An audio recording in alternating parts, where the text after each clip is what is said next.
सुनबाई, राजांना मागं टाकून जायला आम्ही त्यांचे दुश्मन का होतो? जीवाच्या भयानं पाठीला पाय लावून पळणारे आम्ही नादान भ्याड का होतो? पण विचार करा, मोंगल आमच्या पाठीवर, सभोवती हेरांचा सुळसुळाट. जरा गफलत होती तर सारेच गनिमाच्या हाती गवसतो. त्या रात्री त्या रात्री राजांनी आमच्या कमरेभोवती घट्ट मिठी मारली आणि फत्तराला पाजर फुटेल असा टाहो फोडला. आबासाहेब, आबासाहेब, आम्हाला एकट्याला टाकून नाही नाहो जाणार तुम्ही. सुनबाई, ते शब्द कानावर पडले आणि आमच्या शिरावरील मुकुट डळमळला.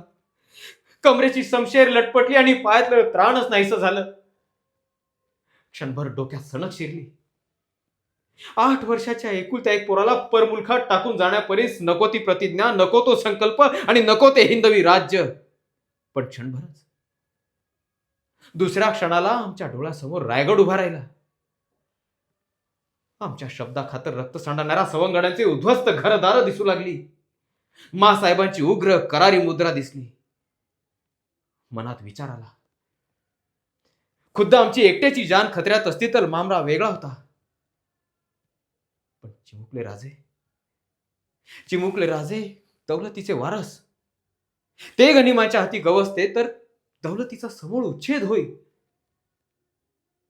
सुनबाई, केवळ राजांचा जीव बचावण्यासाठी आम्ही आमचं मन मारलं, उष्ण अवसान राखलं आणि आमच्या कमरेभोवतीची ती चिमुकल्या हातांची मिठी आम्ही सोडवली.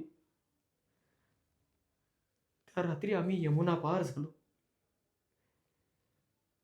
बरोबरीच्या सरदारांनी आमच्या मुद्रेवरील केवळ निर्धारच पाहिला, पण आमच्यातल्या तडफडणाऱ्या पित्याचे अश्रू पाहिले फक्त यमुना माईन. वेडा पोर, मनात ठेवून वागतो, पण खुल्या दिलानं कधी आमच्यापाशी बोलला का नाही?